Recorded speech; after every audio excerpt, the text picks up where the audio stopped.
Hey everyone, and welcome back to the channel. So today, let's take a look at the all-new 2026 Jeep Cherokee Overland. This model's finished off in a red hot pearl, and the MSRP with options is just over $47,000. This has the tow package along with Advanced Pro Tech Group, which provides this with the ventilated seats and quite a lot of other tech features. So let's start off with what this is powered by. Underneath the hood, you will find the 1.6 liter inline 4-cylinder turbocharged engine. This is also paired with the hybrid motor along with the CVT transmission, pumps out 210 horsepower, 221 pound-feet of torque. This has the full-time four-wheel drive system. It will do 0 to 60 in around 8 seconds. And as far as MPG goes, you're looking at 39 in the city and 35 out on the highway. Now up front, this still retains the classic Jeep grille, along with having a forward camera. There's plenty of cutouts too to provide additional cooling when needed. And then a dark housing for all of the LEDs. There's also fog lights in the lower section of the bumper. And then the sensor for distance pacing is nicely incorporated in that lower section, where there's also more cutouts, parking sensors too. And then the lower section of the bumper is all plastic, and it works its way to the fender arches on both sides. There's also a few lines coming down the hood with the Jeep badge up front. And for this midsize SUV, it mimics the Grand Cherokee in a smaller form, but is a little larger than the Compass too. So it's right in the middle with its sizing. This also has a two-tone design for the wheels with a really neat design for the center cap there. You'll notice Cherokee is spelled out, and then the upper section is all gloss black. It's on the mirrors where there's a camera and a turn signal, and then there's roof racks and a sunroof up top.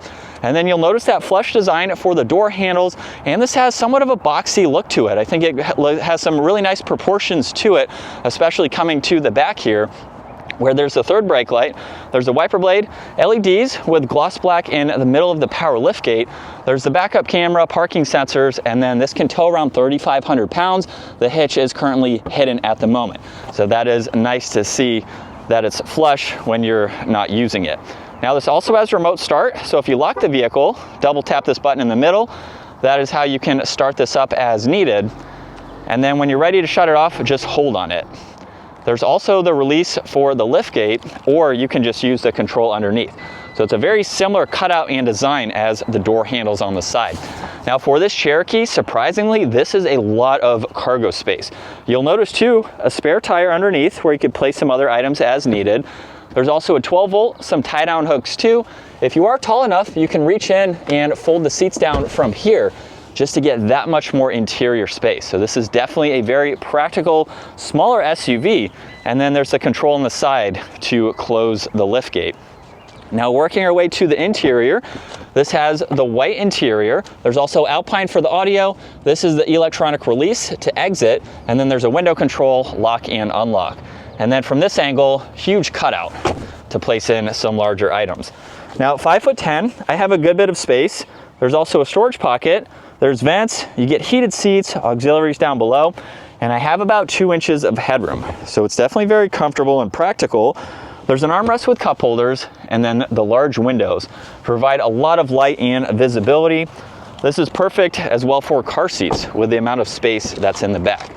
Now this has memory seating adjustments for the driver. There's the window controls, side mirror adjustments, even more storage down below, and then the automatic front seats. And as we hop in, we're greeted with a very unique design for the steering wheel, but has a good feel to it all around.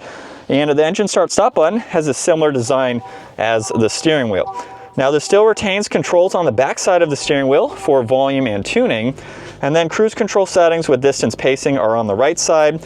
On the left side, there's voice commands and Bluetooth, and then the rest of the adjustments to go through the digital gauge cluster.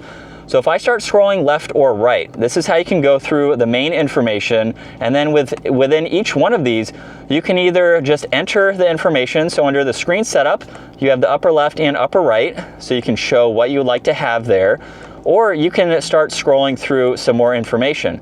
So you'll notice messages, music, and then under this one here for driver info, you can scroll up and down now to view some of those vitals. There's also a lot of vehicle information to scroll through, just depending on what you need to monitor or take a look at. You have quite a lot that is useful. And then we're back to the vehicle dynamics there. Now on the left side, there's the hood release, e-brake, fuel cap release, all of the headlight adjustments with a dimmer switch for the gauges. There's this trim accent underneath one air vent, and then it works its way to the two up top, all the way to the passenger side. Now with this infotainment system, there's actually controls on both sides. So there's heated and ventilated seats, heated steering wheel, and then volume and tuning. For the home screen, there's also some additional widgets that you can add as needed. You can get into media along with the climate controls. So you have the dials on both sides, fan speed in the lower section where you'd like the air to go. You can of course pair your phone, and then under vehicle, you can get into quite a lot. So there's all of the settings here that you can get into, your lights, navigation, camera, display. There's also a few controls here. The dashboard has off-road pages. So if you do take this off the pavement, you can look at the rear axle lock. There's also different gauges, pitch and roll. You can select the terrain, which is also located down below. So there's sand, mud, snow, auto, and sport. You'll notice that will change here. And you can also gain access to the forward camera. Of course, you can look at the rear camera too and the top-down view, so you have a good bit of visibility around the whole vehicle. And then you can go back from here and get into e-hybrid, so you can monitor some of that information, where the power is being sent, all of that. You can also look at all of the sensors and then get into some camera information. There's also a bunch of apps, so depending on what you need to use, you can scroll through all of that, and then the last one is for navigation there. Now underneath that, there's a separation for some of the climates, so you don't have to be in that upper screen for that. For fan speed, where you'd like the air to go, some defrosters, and the temperature controls. Underneath that, there's lane keeping assist, traction control, a low range gear, parallel parking, parking sensors, and then auxiliaries and lots of storage.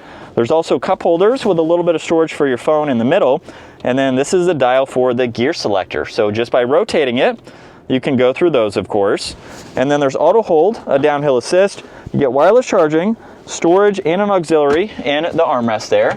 There's also plenty of storage in the glove box, and this has a digital rear view mirror. So there's a few settings that you can go through within that system.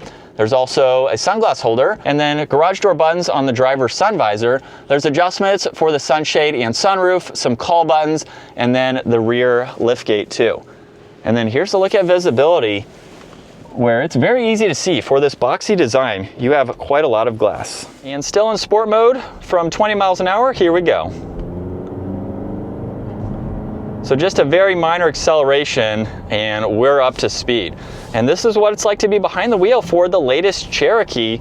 Really nice outlook for your driver visibility here, good seating position as well, and just a comfortable place to be. All of the materials seem very nice. There's some plastic on the door panels here for vehicles across this price point. That is going to be expected. There's some soft touch materials on the dash here, just giving it a really nice look, along with the rest of the materials there.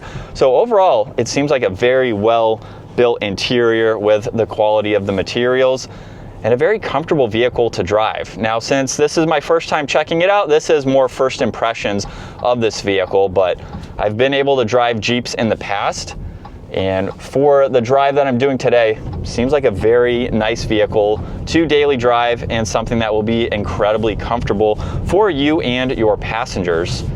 Even on a road like this, not a lot of road noise or wind noise. I'm not going that fast, of course, but definitely seems like a great place to be, and one that you can drive every single day. It has a good bit of space to make it practical for an SUV, and if you had to put a trailer on the back, you could tow something relatively small, maybe put a bike rack on the back if you needed to, something like that. I'm not sure if you'd really want to put 3,500 pounds behind this, but you could at least put on some trailers for smaller equipment, especially if you're hauling something to go on some outdoor adventures. You have the ground clearance for it, that four-wheel drive system to help aid you with that as well. So it's a good adventure SUV that has that smaller size to it, super practical to daily drive. We'll give it another small acceleration here as we get up to speed. What I like with the hybrid system as well is it is going to give this vehicle some better throttle input, smoother accelerations. While it doesn't add a ton of power and there's no EV settings, I think it's nice to have in the background. So it gives you that hybrid assistance, which is some nice technology that a lot of vehicles are starting to incorporate, and it just makes for a better drive. So while it does have a small displacement for the engine, the turbo and the hybrid assistance kind of makes up for that in a sense, and just gives you a really nice vehicle. So it has some good get up and go to it with a combination of all of that. And so that is going to wrap it up for the 2026 Jeep Cherokee Overland. Once again, huge shout out to Benson Chrysler, Jeep, Dodge, and Ram for providing this for me today. Take a look at their website, give this video a thumbs up if you enjoyed it, and consider smashing that subscribe button so you can stay up to date with our daily uploads. I will see you all in the next video.